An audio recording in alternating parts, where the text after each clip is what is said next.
Yeah, Friday. What's up, everybody? Friday morning. Welcome to today's edition of the Daily Market Commentary. I'm your host, Chuck Fulkerson. I hope everybody had a great trading day yesterday as we saw the biggest down day we've seen in many months, with a big move down in yesterday's S&P, Dow Jones, Russell, Nasdaq, all across the board. We took a little bit of a pullback on some coronavirus increased fears, combined with jobless numbers and slower economic growth news coming from the Fed. Now, all that together combined with the fact that on Wednesday, we had seen already that there was a decreased appetite for risk. If you recall, on our Daily Market Commentary Wednesday, we were taking a look at the head and shoulders pattern that was posted on the hourly chart in the S&P, as well as the fact that there was divergence between those two patterns in the S&P and the Nasdaq. Now, did I think it was going to sell off 5.5% yesterday? No, but I did anticipate a bit of a sell-off, and now we're getting a bit of a rally today. So let's go ahead and dive in and take a look at those. By the way, if you're new to the channel, click the subscribe button, hit the notification bell. If you're a regular visitor of the channel, I would love it if you would use the comment box. Just say hello. That's all I ask. Just say hello. The comment box lets the computers know that people are actually watching, and it means a lot to us. So let's go ahead and dive in real quick. So looking at the S&P today, we are up 1.97% this morning at the open. If I look at my 4-hour chart,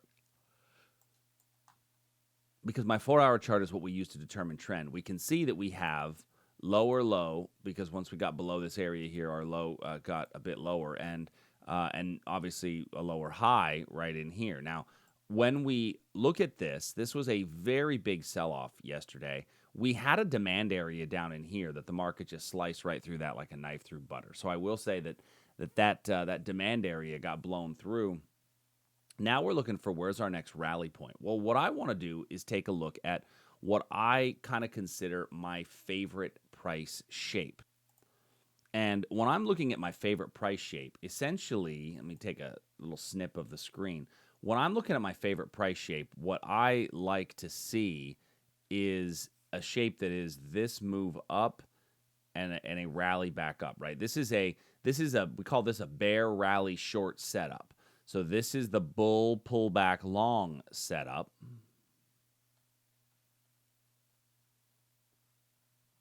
Right? So a bull pullback long, and this is a bear rally short. Now, with a bear rally short setup, we're looking at the impulsive move being the bearish move, the rally being the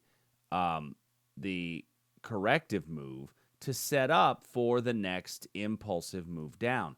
Now, typically, we're going to see this corrective move be a Fibonacci percentage retracement of the original impulsive move.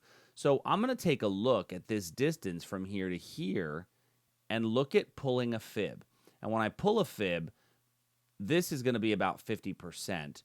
This is going to be about 38.2. Right now, we're sitting at about 23.6 on that retracement. So I'm going to look to see there, because I believe that there's a better probability we'll continue to go down a little bit lower until we reach our demand level on the daily chart. I've got to go look at the daily demand level, because now that I'm looking at a 4-hour trend and my impulsive move is to the downside, I need to look one level higher to the next area of demand, and my one level higher would be moving to the daily, right? So little bit of a lesson session in there for today, but so let's pull a fib on this line. And when I pull the fib of this trend, which goes from here to here, I'm going to turn on my other retracement levels, 23.6, 38.2, 50%, 61.8, and 78.6. And, actually, I was incorrect. We're just a little above the 23.6. So the 38.2 area would be this 30.83. So here's what I would say about today. If we get up to this area, this 30.83, this is where I'm going to start looking for a candle-to-candle short opportunity. Meaning, if I get a reversal candlestick pattern at this level, I'm interested in a potential short. But we may continue to bust right through there and go higher. And if we do, then I've got this little wick over wick area right here, which was formed right at market open yesterday. So trading right up to yesterday's market open. Now, notice we also have a contract rollover today on our from the ESM to the ESU contract. We've rolled over to the ESU contract. And so now what I'm going to do is remove the fib line here. And we can see that that 50% retracement falls right at this wick over wick area of 3098 by 3115. So this is what we call Fibonacci confluence coming together with a fair price value area, because this was also an area of support over here to the left. And so I think that's where we could see a bit of a reversal in this market somewhere in this region. Now, when I trim this down to a smaller time period, I'm going to go to a smaller time period on the hourly chart instead of the 4 hour. This is where we'll see a little bit of that wick over wick on the 4 hour. We can see now that it is a little drop, small base, and then a very nice drop on the hourly chart. So that would be a decent point for an entry if indeed price makes it up to this region. I think that makes pretty good sense. If you're not comfortable with that level because it's a bit too wide for you, as that is a 20-point zone, you certainly can get in using a micro contract or possibly use options. Now, remember, it is Friday. So if you do want to get in on one of these positions, if you feel like holding it over the weekend, you've got to make sure that your position is hedged. It has to be a hedged position going into this this trade over the weekend. So hopefully that one makes sense to everybody. Let's move over to the Russell. So I spent a fair amount of time analyzing the S&P. I'm going to go through the Russell and the Nasdaq a bit quicker today. In the Russell, these were the levels we were looking at yesterday in our live trade room for reversal opportunities. And in our live trade room, I looked at getting short right here, and that son of a gun just barely missed us by a few points before then selling off the rest of the day. And now the Russell is moving back up. Now our demand level did break right. We did break right through our demand levels, but those demand levels that we had below us, they had to be confirmation levels anyway. And so there's no reason to have gotten in on this confirmation trade as prices did continue to come down. We are coming close to this supply area here up above, but I don't love the fact that we're basing in front of this supply area. So, by basing in front of this supply area, I think the next level would be above there. That's of really any quality is this area up here, which is formed at a really tough time of day. So I think the better trade today is going to be to look and see, as we come into this level, do we get a reversal? So let's make this a confirmation entry at this point. And if you don't like the confirmation, you could just look to get some basing below here and take the breakdown on that Russell position. Next, looking at the Nasdaq. So in our Nasdaq trade, now yesterday in the Nasdaq, we did have this area here, which one of our members pointed out was a really good level, and I agree it was a good level. But we talked about it in two ways. You could either A, use this as a long trade on a confirmation, and you did get a little move away from there, but it came right back to the opposing supply zone. Or you could use this area as a place to go short on a breakdown. Now, why could I use this as a place to go short on a breakdown? We said if you get basing inside of this level, then you've got an opportunity to get short. And we can see that our candle hit here, moved up, hit here again, got another reversal candlestick in here, boom, setting up for this big move down. Now, that ran down throughout the whole day. I'm going to leave this level here, but I'm not going to leave the exact level here. What I'm now going to do is where that level existed, I'm now just going to take this portion here. As this now, to me, becomes possibly a control line area, and that would be a 50% retracement of that prior move. So if we make it all the way up to here, remember, the Nasdaq was the market yesterday that went down the least, right? So that was the market that went down the least. Thus, it should make for the best reversal opportunity. All right, moving over to crude oil. So looking at crude oil, we've been analyzing the September contract. So let me move over to the September contract in crude. And yesterday we had talked about a potential breakdown area right here. Now, we didn't get the best of basing for that breakdown, unfortunately. So you may or may not have gotten in. But one of the things that we talk about is if you don't get the basing, look for the retracement. And that's exactly what we got here, was we had price break below, didn't give us great basing. So if you missed the trade on the breakdown, you then got a retracement opportunity here before then price coming to our demand level. Now, price hit our demand level in the overnight, and we've rallied nicely off of the demand level that we've been talking about for, I don't know, about a week and a half now in crude oil. So this is, by the way, why we leave the lines on the charts. Not because I believe that the orders are still going to be there, you know, weeks, months, and years later, but because enough people will see those same levels and it kind of becomes a self-fulfilling prophecy, right? So we bounced up off that demand level, used it all up, and now price is rallying. We've come back to the origin of the breakdown. That's already been retested once. And so now when I look at the 4-hour, what's my 4-hour trend telling me? Well, my 4-hour trend is technically still in a downtrend. I've got a, you know, I use the 4-hour as my trend determination piece, and I look for swing high, my last two swing highs, my last two swing lows. Here's my last swing low. Here's the swing low prior to that. Here's my last swing high, and here's my swing high prior to that.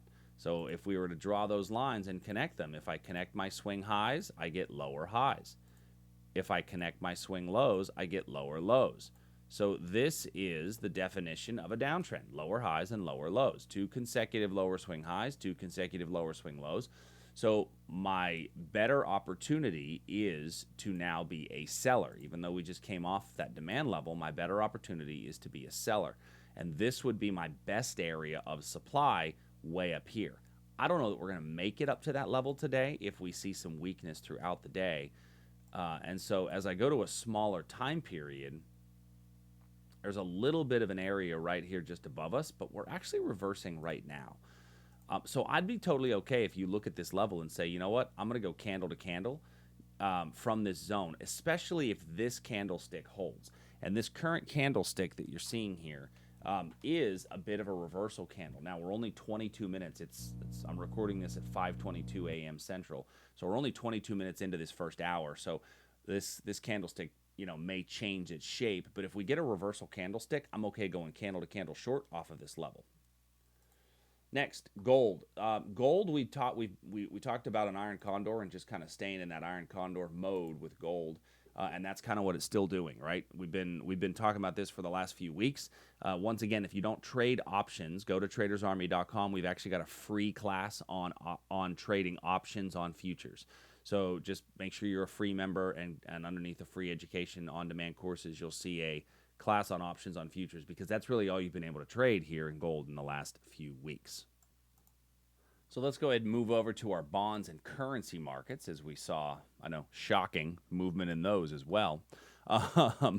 So yesterday we had a ZN demand area somewhere down in here on a 15-minute chart. It's a very small level, and we're getting close to that region as of now.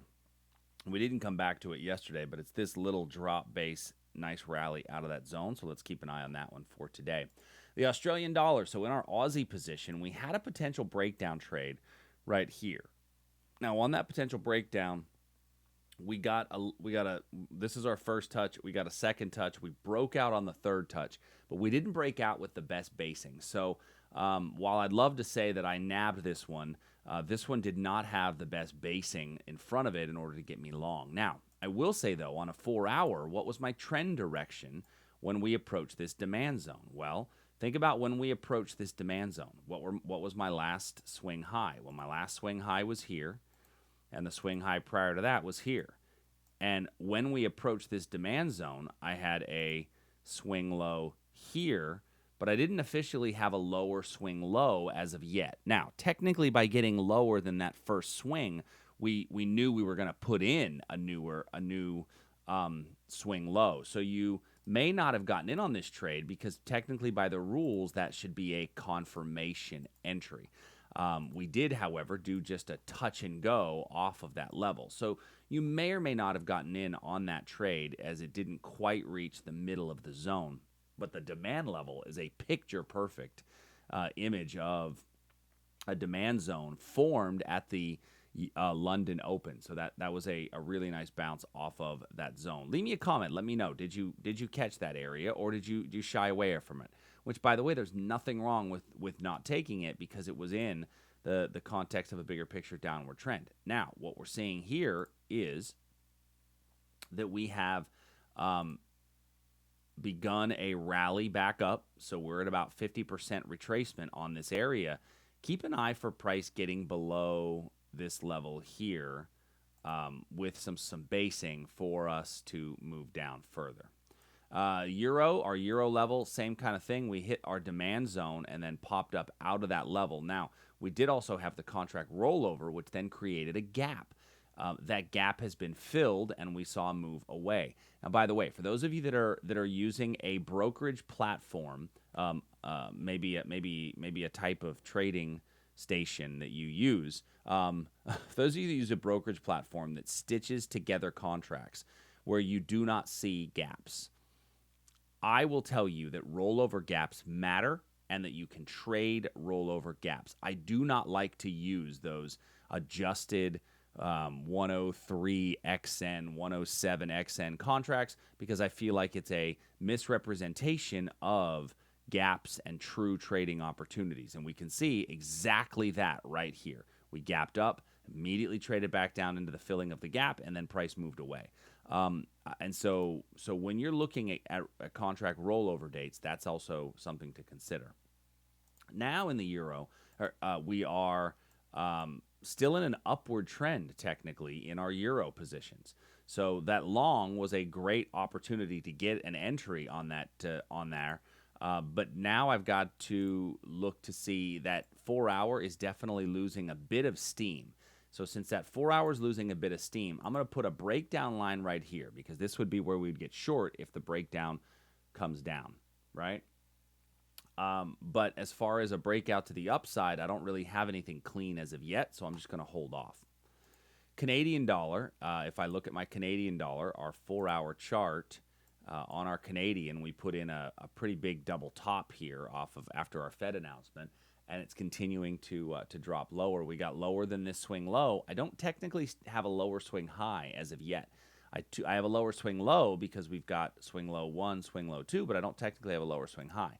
We are, however, at a pretty good retracement point for a potential reversal on this, as it is we're at about the 50% retracement of that zone. If that doesn't come, take a look at this area right here.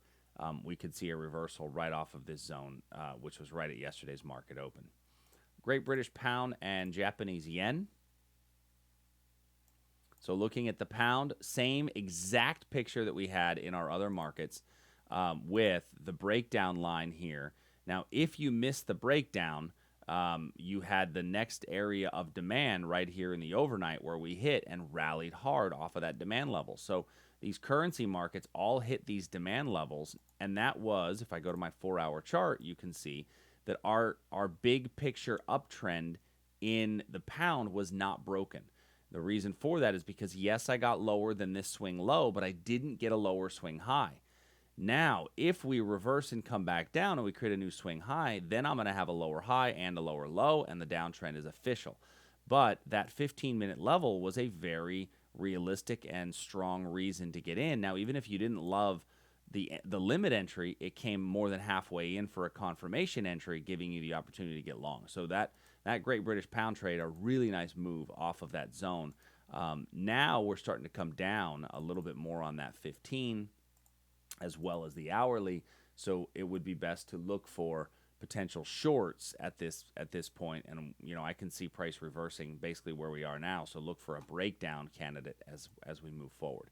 Japanese yen, we had a breakout to the upside on this one. However, we didn't get the basing before the level. We actually got the basing right after the breakout. Gapped up on the contract rollover, and then this one popped right through the gap and is continuing to trade down, right? So on that piece, this would be our next area of demand, which is right in here for the next level.